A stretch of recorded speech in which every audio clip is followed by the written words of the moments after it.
오늘은 최고의 행복이라는 제목으로 하나님의 말씀 나누고자 합니다. 여러분, 모든 사람의 가장 큰 관심사요, 또 인생들의 화두이며 모두가 꿈꾸며 간절히 바라지만 우리 삶에서 결코 쉽게 풀리지 않는 인생 수수께끼가 있는데, 그것은 바로 행복입니다. 행복. 많은 사람들이 행복을 말하고, 또 행복이 여기 있다, 또 저기 있다 하고, 행복에 이르는 비결을 소개한 책들도 시중에 수없이 많고, 행복에 대한 강의도 수없이 많지만, 그럼에도 불구하고 정작 오늘을 살아가는 현대인들의 삶을 보면 그리 행복해 보이지 않습니다. 여러분은 지금 행복하십니까? 보십시오. 특히 여러분, 오늘날 이 한국 사회를 한번 보십시오. 사실 이전과 비교하면 우리의 삶의 환경은 놀라울 정도로 좋아졌습니다. 하지만 그럼에도 불구하고 오늘날 한국 사회를 가만히 들여다보면 별로 행복해 보이지 않습니다. 그래서 오죽하면 요즘 젊은이들 사이에서 유행하는 말이 소확행입니다. 소확행. 여러분, 혹시 이 소확행이 무슨 뜻인지 알고 계신가요? 소확행. 여러분은 너무나 행복하셔서 이 소확행이라는 말을 잘 모르실 수도 있는데요, 무슨 뜻이냐면 이 현실에서 어떤 큰 행복을 기대할 수 없기 때문에, 현실 상황이 지금 너무 어둡고 암울하기 때문에, 특별히 이제 뭐 M4 세대라고 해가지고 막 3포 세대, 5포 세대 그러지 않습니까? 그러니까 현실에서 이런 특별한 그런 행복들을 기대할 수 없는 그런 현실이기 때문에 그런 것을 기대하는 것이 아니라 당장에 눈앞에 있는 작지만 확실한 행복을 추구하겠다. 이게 바로 소확행. 작지만 확실한 행복을 추구하겠다. 그러니까 실로 절박한 삶의 현실이 담겨 있는 그런 말인 것이죠. 그만큼 행복을 누리기가 쉽지 않다는 것입니다. 참고로 얼마 전 33회 파리 올림픽이 끝났는데, 이번 파리 올림픽에는 약 206개국의 1,500여 명의 선수가 참가했습니다. 우리 대한민국은 이번에 최소의 참가 인원에도 불구하고 종합 8위에 오르는 역대급 성적을 거두게 되었습니다. 최소 인원이 참가했는데 역대급 성적을 거두게 된 것이죠.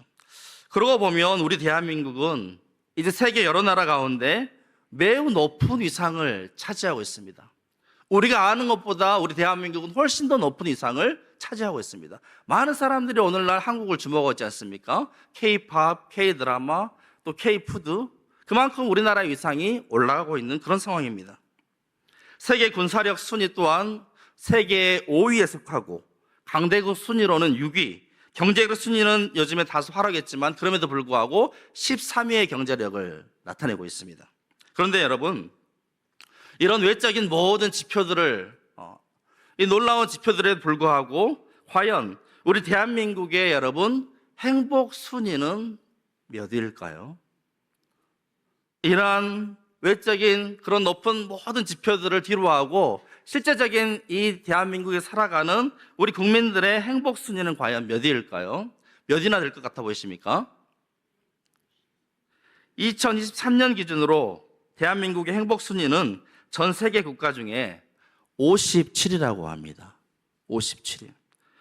이 OECD 38개국 회원국 중에서는 끝으로 네 번째에 속하는 등수이고, 또 심지어 경제 위기나 전쟁, 자연재해 등이 없는 나라 중에서만 보자면 꼴찌라고 합니다. 가장 불행하다는 것이죠. 심지어 여러분, 우리가 잘 알지 않습니까? 자살률은 OECD 국가 중에서 몇 위입니까? 1위. 매일마다 20-30명의 사람들이 스스로 목숨을 끊는 그런 사회 가운데 우리가 살고 있지 않습니까? 그리고 출산율은 또 어떻습니까? 최하위권에 지금 속합니다. 그렇다면 여러분, 과연 무엇이 이렇게 좋은 환경, 외적인 환경에도 불구하고 무엇이 과연 우리를 집단 불행 증후군으로 우리를 몰아넣고 있는 것일까요?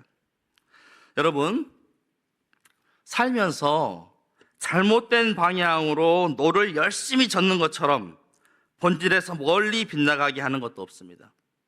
만일 우리가 여러분 행복을 바라지만 정작 행복과는 정반대의 곳을 향해서 그곳에 행복이 있는 줄로 알고 열심히 우리 인생의 노를 젓는다고 한다면 여러분 어떻게 될까요? 갈수록 노를 저으면 절수록, 열심히 살면 살수록 행복으로부터 멀어지게 되는 것이죠. 그 끝에서 우리는 결국 불행을 맛보게 될 것이며 인생의 허무함과 씁쓸함만 삼키게 될 것입니다. 그래서 여러분, 오늘 저는 우리에게 주신 이 하나님의 말씀을 통해서 정말 인생의 진정한 행복이 어디에 있는 것인가? 진정한 행복이 또한 무엇인가? 그래서 정말 우리가 인생 최고의 행복을 누리는, 그리 길지 않은 우리 인생을 정말 최고의 행복 가운데 살아가는 그런 삶이 되기를 바라며 이 시간 함께 여러분과 함께 말씀을 살펴보고자 합니다. 첫째는 여러분, 주님 안에 거하며 동행하는 삶이 인생 최고의 행복인 줄로 믿습니다.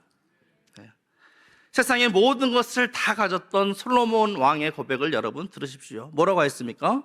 헛되다고 했습니다.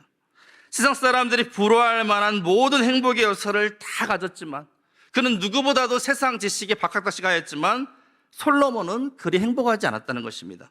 오히려 헛되고 헛되다 하였습니다. 그런데 오늘날 많은 사람들이 여전히 이와 같은 실수를 반복하고 있다는 것이죠. 세상의 것들로 인생의 참된 만족과 행복을 자꾸 채우려고 합니다. 하지만 여러분, 세상의 것들, 음식이나 또는 집이나 명예나 재산을 욕망하며 즐기는 것으로 결코 우리 인생의 참된 행복을 누릴 수가 없다는 것이죠. 왜냐하면 우리 인간은 그렇게 만들어지지 않았기 때문입니다. 그런 세상의 것으로 만족할 수 있는, 진정한 행복을 추구할 수 있는 그런 존재가 아니라는 것이죠. 하나님께서는 우리를 당신의 형상으로 만드셨습니다. 그리고 비로소 당신 안에서만 우리는 진정한 만족과 행복을 누릴 수 있게 만드셨습니다. 마치 여러분, 엄마 품에 안긴 아이가 참된 평안함을 누리고 정말 그 세상 어디서 찾을 수 없는 행복함을 누리듯이 우리의 삶도 주님 안에 거할 때 비로소 진정한 행복을 누릴 수가 있는 것입니다. 그렇지 않고 주님을 떠나는 순간, 주님 품을 떠나는 순간 우리 인생의 불행이 시작되게 되는 것입니다. 여러분, 오늘 본문에 나오는 포도나무와 가지의 비유를 한번 보십시오. 예수님은 참 포도나무요, 우리는 가지인데, 가지인 우리가 포도나무인 예수님께 붙어있지 않을 때 어떤 불행이 일어나게 됩니까? 먼저 4절입니다. 4절에 보시면 스스로 열매를 맺을 수가 없습니다. 가지된 우리는 주님 품을 떠나서는 스스로 열매를 맺을 수가 없습니다. 5절에 보시면 나를 떠나서는 너희가 또한 아무것도 할 수 없습니다. 주님을 떠나서는 우리는 아무것도 할 수 없다는 것이죠. 세 번째로 6절에 보시면 사람이 예수님 안에 거하지 아니하면 가지처럼 밖에 버려져 마르나니 사람들이 그것을 모아다가 불에 던져 사른다고 하였습니다. 결국 하나님을 떠난 인간은 이 죄로 말미암아 죽을 수밖에 없고 그 안에 아무런 선한 것도, 선한 목적도, 어떠한 행복도 찾을 수가 없고 결국 생명력을 잃어버리게 되고 말라붙어버려서 한낱 불에 던져 사그라질 땔감에 지나지 않다는 것을 오늘 말씀 우리에게 정확하게 보여주십니다. 그리고 오늘날 우리 삶의 행복을 가로막는 주요한 실수가 있는데요, 그것은 바로 행복에 있어서의 우리 삶의 태도, 이 행복을 대하는 우리 삶의 이 순서의 잘못입니다. 행복을 위해서 여러분 가장 우선이 되어야 할 것이 무엇이냐? 그것은 바로 나와 예수님과의 관계예요. 예수님과의 사귐이 중요한데, 예수님과 하나 되는 이 연합함이 중요한데 자꾸만 우리는 어떻습니까? 어떤 놀라운 결과를 이루는 것, 우리 인생에 있어서 놀라운 성취를 이루는 것, 맛보는 일, 즉 예수님과의 관계보다, 예수님과의 사귐보다 자꾸만 열매 맺기만 치중하다 보니 우리의 신앙과 삶이 갈수록 점점 힘을 잃어가고 점점 메말라가고, 그래서 결국 아무런 열매도 맺을 수 없는 바싹 마른 가지처럼 되어버린다는 것입니다. 사랑하는 성도 여러분, 주님은 우리가 주님 안에 거하기를 원하십니다. 하지만 여러분, 사탄은 어떻습니까? 사탄이 간절히 바라고 원하는 것은 우리로 하여금 하나님께 집중하지 못하게 하고 예수님과의 사귐 안에 거하지 못하게 하고 오로지 열매만 쳐다보게 해서, 마치 에덴 동산에서 아담과 하와가 선악과만 바라보며 거기에 몰두하였듯이 하나님의 말씀을 떠나게 하고 자꾸만 그 열매만 집중하고 크고 좋은 열매를 많이 맺는 것에만 치중하게 하여서 예수님과의 관계에 소홀하게 하는 것입니다. 그리하여 우리가 맺은 열매들을 자랑하느라 여념이 없게 하는 것, 내가 이룬 성취, 내가 이룬 것들로 말미암아 그 자랑으로 말미암아 정신없게 바쁘게 살아가게 하는 것, 그래서 하나님의 영광을 드러내기보다는 자신의 능력과 자신의 열매를 자랑하기에 바쁘게 하는 것, 그래서 결국 하나님을 위한, 하나님의 영광을 드러내는 열매를 맺는 것이 아니라 자기만을 위한 열매를 맺게 하는 것, 이것이 바로 사탄의 간교한 전략인 것입니다. 우리 인생의 행복에 있어서도 여러분, 사탄은 네가 원하는 행복을 추구해라, 네 자체가 행복의 주인공이 되어라 하면서 행복의 근원 되시는 주님을 떠나게 만드는 것입니다. 마치 아담과 하와가 행복이 가득했던 에덴 동산에서 마귀의 유혹에 넘어가 결국 쫓겨나게 된 것처럼 지금도 사탄은 여전한 수법으로 하나님과 우리 사이를 갈라놓으려 하는 것입니다. 하지만 어떻습니까 여러분? 하나님 곁을 떠난 삶의 자리, 하나님 품을 떠난 삶의 자리는 온갖 수고와 슬픔뿐이요, 죄와 사망의 문제로 결국 죽을 수밖에 없는 처절한 운명에 처하게 되는 것입니다. 그런데 여러분, 예수님이 우리에게 진정 바라시는 것은 열매가 아니라, 어떤 놀라운 성취가 아니라, 어떤 인생의 놀라운 어떤 업적이나 어떤 그런 공이 아니라 가장 먼저 예수님 안에 거하는 것입니다. 예수님 안에 거하는 것. 열매가 우선이 아니라, 열매가 먼저가 아니라 예수님 안에 거하는 것이 가장 우선이요, 가장 먼저인 것입니다. 그렇지 않습니까 여러분? 예수님이 우리에게 바라는 것이 무엇입니까? 예수님께서 여러분에게 당장에 눈에 보일 만한 어떤 놀라운 결과물을 내라고 막 재촉하십니까? 그럴듯한 업적을 반드시 이뤄내라고 여러분에게 막 압력을 넣으십니까? 왜 교회가 부흥성장하지 않느냐면 마구 여러분을 닥달하십니까? 그렇지 않습니다. 전혀 그렇지 않습니다. 예수님이 우리에게 바라는 것은 오직 한 가지, 바로 자신 안에 거하라는 것입니다. 자기에게 붙어 있으라는 것입니다. 붙어 있기만 해라는 것입니다. 뭔가 열매를, 뭔가 업적을, 뭔가 성취를 이루려고 부단하게 정신없이 살아감으로 말미암아 주님 곁을 떠나지 말고, 주님과의 관계에 소원하지 말고 딱 주님 안에 붙어 있으라, 이것이 주님께서 우리에게 바라는 오직 한 가지입니다. 열매는 내가 알아서 다 맺게 해줄 테니 너희는 그저 붙어 있기만 하라는 것입니다. 여러분 이게 어렵습니까 여러분? 붙어 있기만 하라는 것입니다. 많은 것을 요구하지 않습니다. 그렇습니다 여러분. 열매는 우리가 맺는 것이 아니라 하나님께서, 농부 되신 하나님께서 참 포도 되신 나무 되신 예수님을 통해서 우리에게 맺게 하신 것입니다. 하나님께서 다 열매 맺게 하십니다. 우리가 붙어 있기만 한다면, 우리가 주님 안에 거하기만 한다면. 따라서 여러분, 열매는 우리가 맺어야 할 것이 아니라 엄밀히 말하자면 맺혀지는 것입니다. 우리가 열매를 만들고 맺고 성취하고 이루는 것이 아니라 맺혀지는 것이죠. 우리가 주님 안에 붙어 있기만 한다면, 우리가 주님 안에 온전히 거하기만 한다면 자연스럽게 나타나는 결과물이 바로 열매인 것입니다 여러분. 그런데 우리는 얼마나 어리석은가, 이 열매를 얻기 위해서 주님의 품을 떠나버린다는 것이죠.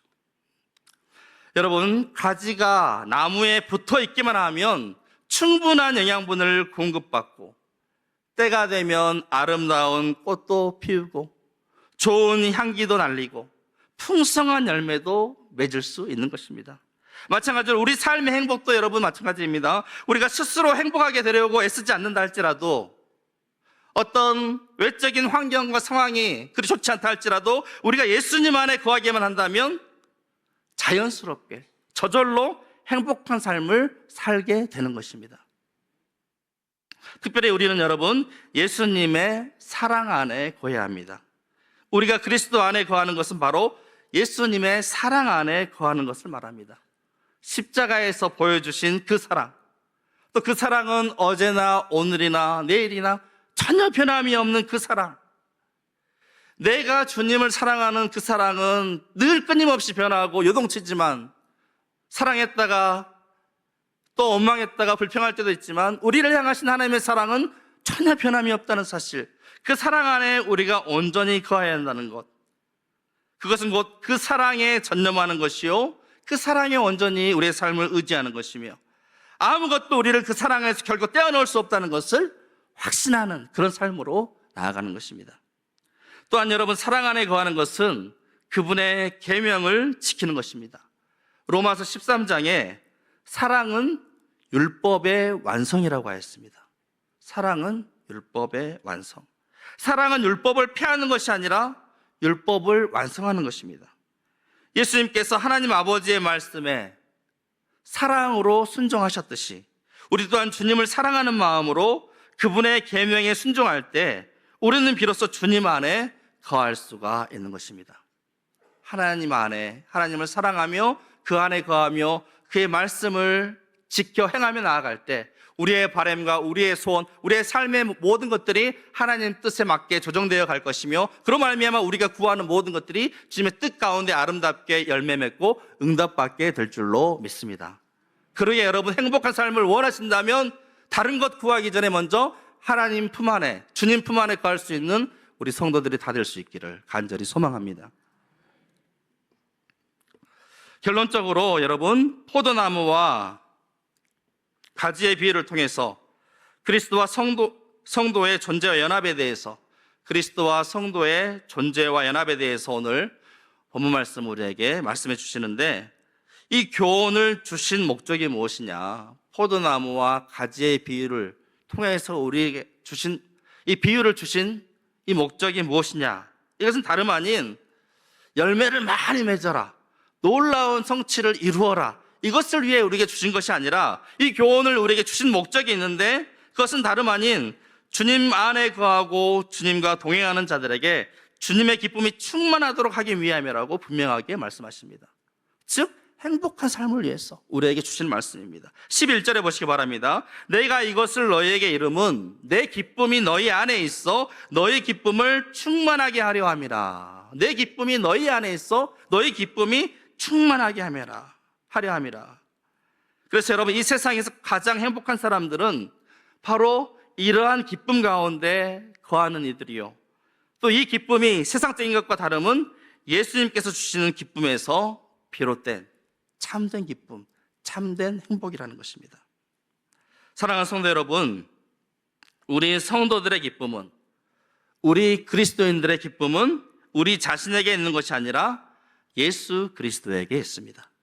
그리고 그 기쁨은 세상이 말하는 행복이 아니라 훨씬 더 고차원, 최고의 행복을 우리에게 말씀하고 계십니다. 세상의 행복이 상황과 환경에 의해 주어지는 것이라고 한다면 우리가 누리는 행복은, 우리가 주 안에서 맛보는 행복은 바로 주님과의 깊은 사귐을 통해 주어지는 정말 세상의 것과는 결코 비교할 수 없는 놀라운 참된 행복을 누리는 것입니다. 그러기에 여러분, 바울과 실라는 옥중에서도 주님을 복음을 전하다가 옥에 갇혔지만 옥중에서도 하나님을 찬양할 수 있었고 기뻐할 수 있었고요. 옥중 소신인 빌립보서의 주제도 무엇입니까? 기뻐하라는 것 아니겠습니까? 기뻐하라. 상황과 환경을 초월한 그런 기쁨이 그 안에 내재된 것 아니겠습니까?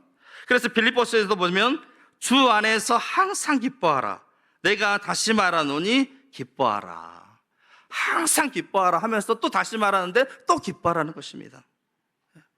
그가 이러한 기쁨, 그러한 행복을 주님 안에서 누릴 수 있었기에 어떤 상황과 환경에서도 그는 행복한 삶을 살 수 있었던 것이지요. 그러기에 여러분, 우리 모두가 다 세상의 어떤 행복을 추구하며 분주하게 살아가는 삶의 일상을 잠시 멈추고 내가 잃어버린 주님과의 사랑, 그 관계, 깊은 사귐을 다시 회복함으로 말미암아 오늘부터라도 진정한 행복한 삶을 누리가는 우리 모두가 다 되실 수 있기를 바랍니다. 다음으로 두 번째는 주 안에 서로 사랑하는 것이 최고의 행복입니다. 주 안에 서로 사랑하는 것이 최고의 행복입니다. 12절 말씀해 보시면 내 계명은 곧 내가 너희를 사랑한 것 같이 너희도 서로 사랑하라 하는 이것이니라. 예수님 안에서, 그 예수님 안에 있는 충만한 행복과 기쁨을 공급받는 자가, 그 행복을 누리는 자가 맺게 될 열매는 바로 서로 사랑하는 것입니다. 그 행복을 누리는 사람은 서로 사랑하는 열매를 맺게 된다는 것입니다. 여러분, 초대교회를 생각해 보십시오. 초대교회. 상황과 환경이 뭐가 좋았습니까? 초대교회가. 여러 가지로 불편한 상황과 환경들, 또 언제든지 잡혀갈 수 있는 그런 위기의 상황들, 그런 상황 가운데 초대교회는 이러한 행복, 이런 기쁨을 누릴 수가 있었다는 것이죠. 이런 성도들이 이러한 서로를 깊이 사랑함으로 말미암아 그 어떤 어려움과 위기 상황도 다 견뎌내며 이겨낼 수 있었다는 것입니다. 이것은 바로 예수님께 있는 기쁨이 그들에게 흘러들어가 생긴 열매인 것입니다. 당시 초대교회 성도들은 수많은 핍박과 여러 환난을 겪어야만 했지만 서로에 대한 깊은 사랑으로 말미암아 그 사랑 가운데 온전히 하나 되어서 모든 고난을 다 이겨낼 수 있었습니다. 어떤 상황에서도 그들은 서로 사랑하는 것만큼은 절대 포기하지 않았는데 그것이 바로 그들의 정체성이었기 때문입니다. 예수 그리스도를 믿음으로 최고의 행복을 맛보았던 그들의 삶에 이제 사랑의 열매가 자연스럽게 드러나기 시작했고 서로를 사랑함으로 인해 진정한 행복이 무엇인지 세상 사람들에게 그들이 보여주기 시작했다는 것입니다. 그래서 거대한 로마 제국 가운데 아주 작은 공동체에 불과한 그런 교회 공동체였지만 결국 그들 안에서 넘치는 행복, 그들의 온전한 사랑이 바로 로마 제국을 이기게 되는 놀라운 교회의 역사가 시작되게 된 것입니다. 로마의 역사가 타키투스는 그 당시 그리스도인들의 모습을 보면서 이런 말을 남겼다고 합니다. 초대교회 성도들을 보면서 이런 말을 남겼다고 합니다. 저들은 세상을 변화시킬 것이다. 저들은 서로 사랑하기 때문입니다. 저들은 세상을 변화시킬 것이다. 저들은 서로 사랑하기 때문입니다. 정말로 여러분, 그 사랑으로 말미암아 세상을 변화시켰지 않습니까? 사랑하는 성도 여러분, 교회는 행복 공동체입니다. 최고의 행복을 누리는 것이 바로 교회인 줄로 믿습니다. 또한 교회는 여러분 사랑의 공동체입니다. 죽기까지 우리를 사랑하신 예수님의 사랑으로 우리가 서로 사랑하는 것이 바로 교회입니다. 그 사랑, 그 행복을 누린 우리가 그 사랑과 그 행복을 세상 가운데 나타내지 못한다고 한다면 세상에 그 누가 그러한 행복과 사랑을 나타낼 수가 있겠습니까? 이제 말씀을 마무리하고자 합니다. 여러분, 행복은 멀리 있는 것이 아닙니다. 어려운 것이 아닙니다. 바로 우리가 주님 안에 거하고 우리가 서로 사랑할 때 이 땅에서 최고의 행복을 누리게 될 줄로 믿습니다. 아니, 믿으시기 바랍니다. 우리가 가장 행복할 수 있는 길은 다름 아닌 하나님 사랑 그리고 이웃 사랑, 이게 있다는 것입니다. 이것은 우리로 하여금 이 땅에서 진정한 행복을 누리게 하시는 하나님의 명령입니다. 그러므로 여러분이 이 땅에서 진정한 행복을 누리고자 하신다면, 여러분의 짧은 인생의 여정 가운데, 얼마 남지 않은 인생의 여정 가운데, 앞으로의 인생의 여정 가운데 진정한 행복을 누리시길 원하신다면 정말 마음과 뜻과 정성과 목숨을 다해서 여러분 하나님을 사랑할 수 있기를 바랍니다. 십자가에 달려 죽기까지 나를 향하신 그 예수님의 사랑으로 또한 내 형제, 자매들, 이웃들을 사랑할 수 있기를 바랍니다. 첫사랑을 잃어버린 에베소 교회 하셨던 주님의 엄정한 경고를 우리가 결코 잊지 말고 하나님을 더욱더 사랑하고 이웃을 더욱더 사랑함으로써 진정한 사랑과 행복의 공동체인 교회를 세워나가기를 간절히 소망합니다. 오늘이 전반기를 마무리하는 8월의 마지막 주일인데 앞으로 펼쳐질 우리 모든 하반기, 우리의 모든 삶과 일정과 교회의 사역 가운데 그 사랑으로 인해서 정말 우리 교회 가운데 진정한 행복이 넘쳐나는, 기쁨이 넘쳐나는 우리 모두의 삶이 될 수 있기를 주의 이름으로 축복합니다.